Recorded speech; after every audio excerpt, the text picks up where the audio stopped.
Vas con ella, vas tras ella, vas con celos. Y eso resulta que tiene que ver porque estamos de nada menos de nada más que en la exposición Pasado de Moda en el Museo del Estanquillo, una curaduría de mí, Gustavo Prado, su servidor Trendo México, y de Ficheras Arturo Rico, donde estamos viendo cuál es la historia del vestido, una pasarela de estilos de nuestro país. ¡Acompáñenme! En 1910, cuando es la Revolución Mexicana, cuando triunfa ya para los 20, resulta que hay un personaje fundamental, José Vasconcelos, que pone al frente de la Secretaría de Educación a Adolfo Besma Ugart. Y este señor es básicamente alguien que está detonando toda la identidad gráfica, la posibilidad de un nuevo arte mexicano, y que de hecho él era el roomie de Miguel Covarrubias, del Chango García Cabral, y entonces todo esto está dando lugar a un nuevo momento de la plástica mexicana. Siempre hablamos de que el gran arte mexicano son los tres grandes, Orozco, Rivera y Siqueiros, pero ellos eran los que básicamente tenían la sartén por el mango, pero debajo una gran cantidad de otros autores empezaron a hacer una nueva expresión gráfica. El Chango, lo mismo que estaba saliendo en la Gazette de Bon Ton en París, y Miguel Covarrubias ilustrando el Vanity Fair y el Vogue, ahí nomás en Nueva York. Entonces ellos vieron la identidad de un México a la moda, un México cosmopolita. La línea del dibujo empezó a trazar nuevas formas y particularmente Ramón Valdiosera empezó a dibujar porque él es el padre del cómic mexicano y de repente eso lo llevó a la moda. Entonces él hizo todos los dibujos de las grandes regiones de nuestro país con los trajes típicos, pero posteriormente él empezó a diseñar y resulta que él, por ejemplo, tenía su marca Maya de México, donde él hacía textiles mexicanos con materiales mexicanos. Empiezan a surgir los primeros diseñadores del país, entre ellos Julio Chávez, que de hecho él lo que está haciendo es el territorio de la escena, tanto de las tiples, las cantantes, las vedettes, como del cine mexicano. Y particularmente esto que tenemos aquí, ¡cuidadito! Es un vestido de María Victoria que el propio Julio Chávez hizo a las medidas de ella. Y con eso la gran familia mexicana veía en la gran pantalla lo que se acababa poniendo en la calle. Inventar México parte desde el color. El propio maestro Valdiosera resulta que él inventó el rosa mexicano. Ya nos lo decía Carlos Monsiváis de qué color es el rosa mexicano. Y este color que presenta Valdiosera allá en los años 40 de Nueva York, en pasarelas donde las modelos desfilan como si estuvieran bailando la sandunga, ese color se convierte en el eje de nuestros sueños y en la encarnación de nuestras identidades. San Juan de Letrán, de siempre, de toda la gente, es tan solo una de las canciones que hablan del centro histórico de la Ciudad de México. Y de hecho, esa pared que está ahí está a punto de caerse, porque ahí están los más grandes talentos de la fotografía mexicana: Manuel Álvarez Bravo, Graciela Iturbide, Adolfo Patiño, Héctor García, retratando las tiendas del centro de la ciudad. Y precisamente ahí fue donde aprendimos a comprar, donde aprendimos a vestirnos. Aquí están algunas de las propagandas y publicidades del Nuevo Mundo, del Emporio Mercantil, de Liverpool, de Palacio de Hierro, y todo eso pues básicamente está hablando de aquel tiempo cuando todavía no existían los malls y las calles del centro histórico estaban siendo las coordenadas donde tú podías encontrar todo tipo de producto de moda. Precisamente esta exposición está en el Museo del Estanquillo, la casa de Carlos Monsiváis. Y aquí, en la calle de Plateros, aquí afuera, era la calle de la moda desde el siglo XVIII, siglo XIX. Y precisamente todo esto quedaba plasmado en prendas tan extraordinarias como esta prenda de época que tengo yo aquí. La maestra Graciela Iturbide tuvo a bien tomarle una foto a nuestro adorado Carlos Monsiváis con un maniquí del mismo tipo que este de Tardán, los sombreros Tardán que tenemos abajo, y este extraordinario de los años 20 que proviene de la casa Chanel y de allá se vino de París a la Ciudad de México a seguir trabajando en los aparadores de esta ciudad. El centro histórico, eje de comercios y de todas las narrativas de cómo aprendemos a comprar y cómo aprendemos a vestirnos, se rompió cuando fue el terremoto de 1985. Y a partir de ahí ya la gente empezó a comprar en los malls y en otros tipos de tiendas. Y precisamente esos escaparates que de repente nosotros veíamos, aquí hay prendas que son desde Rosy Mendoza, las botas negras, desde Lupe Ribascacho, del teatro mexicano, o los zapatos de Naui Olin, el tipo de producto que tú veías en el Borseguí o en las grandes tiendas que estaban aquí en el centro. Y de hecho eso nos habla de la moda de la cotidianidad, de lo que nos vestimos en el día a día y con lo que conformamos nuestras identidades. Entonces, un momento que fue especialmente mágico es cuando el coleccionista Felipe Neira me permitió abrir esta bolsa, que es la bolsa de mano de Naui Olin. Y haz de cuenta que a ti, ahorita en la prepa, te da clases tu maestra de pelo verde, Pero allá, en 1926, Nahui Olin con su peinado bob, con su peinado de flapper, andando precisamente con el Dr. Atul, pues era tu maestra y era una mujer moderna.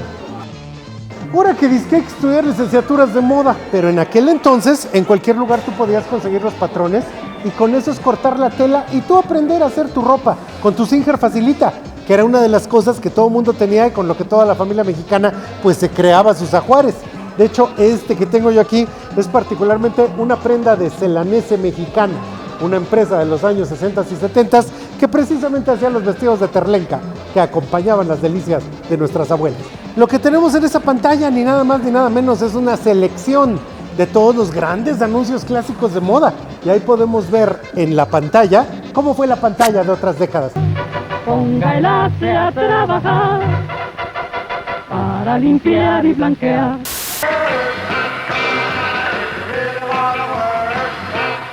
Inclusive en los periódicos, caricaturistas como Alberto Isaac estaban retratando cómo la sociedad mexicana recibió desde la zona rosa cuando llegó la minifalda, cuando llegó el primer vestido de Saint Laurent, y cómo de repente las siluetas de Dior empezaron a transformarse para esas hippies setenteras. Ya no traían la mini, traían la midi o la falda larga.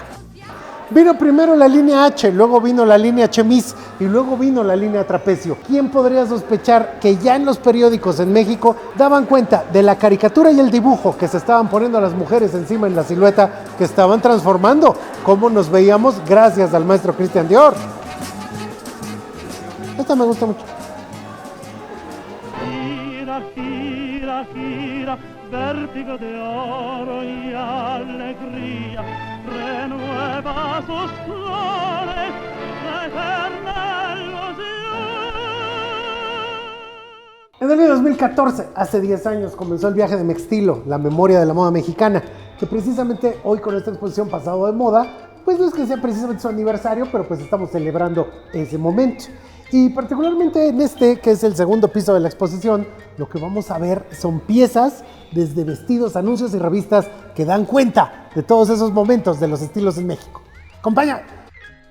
En todo el siglo XX la gente conocía la moda, pues no existía ni el Instagram ni las redes sociales, y básicamente lo que la gente veía en las revistas era lo que entendía. Las revistas se editaban por cientos de miles, y de hecho en todas estas que están en esta sección tenemos desde la revista de revistas Otra Vez con el Chango Cabral hasta la revista Vértigo de mi amigo Manuel Zavala, o el Rolling Stone de los años 70, que pues daba cuenta de todo lo que eran los zapatos, el taconazo Popis, o marcas como Topeka. Pero inclusive están presentes algunas páginas de la revista Vogue cuando se editaba en México, y toda la psicodelia, con revistas que van desde el Kena hasta algunos anuncios donde participó Tufik Yazbek, o inclusive Julio Chávez siendo un influencer de moda en una publicidad de una tienda de tenis. Parte fundamental es que esto es una cocuraduría, ficheras, que es todo el arte de las vedettes, pero es que donde uno viste también desviste. Y en esta sección algo que es muy curioso es el acto de vestirse, y aquí podemos ver a Loco Valdés, a Silvia Pinal, a Pedro Armendáriz en el momento en que están conjuntando su ropa para ponérsela, cosa que difícilmente se ve, pero con esa reflexión pues básicamente podemos pasar a ver lo que son los vestidos, la carne de la exposición. La propia Lin May, que vino a la inauguración, nos prestó estos vestidos de los años 60 y de los años 70, en los cuales es la confección del maestro Granillo, que era una de las personas que le hacían todos estos vestidos para la escena, y que inclusive acá en un Julio Chávez, que esta es una malla casi transparente que tiene toda esa lentejuela, etcétera, estamos viendo distintos momentos de lo que sería la pasarela, pero la pasarela del teatro y de la escena en México. Particularmente las dos últimas piezas del coleccionista Felipe Neira están hablando de los grandes momentos de las tiples de principios del siglo XX. Entonces está Esperanza Iris y María Conesa con unas capas de salida. La cintura más breve era Rosy Mendoza, y particularmente ella, la gran vedette, nos prestó este vestido que pues es para poder cantar el canto bravío mariachi, y fue bien difícil porque era la cintura más breve y pues ni el maniquí le quedaba el vestido, ella era todavía más estrecha. Y aquí una cosa que estamos viendo es que en cierta manera el lenguaje de la televisión y del cine fueron creando una identidad. Esa identidad nosotros la podemos ver en que Emiliano Zapata, pues para hacerse la foto pues se ponía de 20 alfileres, porque era todo un evento tomarse una foto, no era como ahora. Y en cambio el Indio Fernández tomaba esas mismas identidades, pero construidas para la gran pantalla. Esta sección de la exposición precisamente de eso se trata. Cómo de repente a través del cine y a través de la imaginería de la fotografía se reinventó lo tradicional, lo folclórico, para poder hacer una nueva mirada del traje de china poblana y una nueva mirada del traje de charro, que básicamente son el evento donde todos los mexicanos accedimos a que esta es nuestra imagen tradicional y que representa no tanto a una geografía en específico, sino una identidad en general.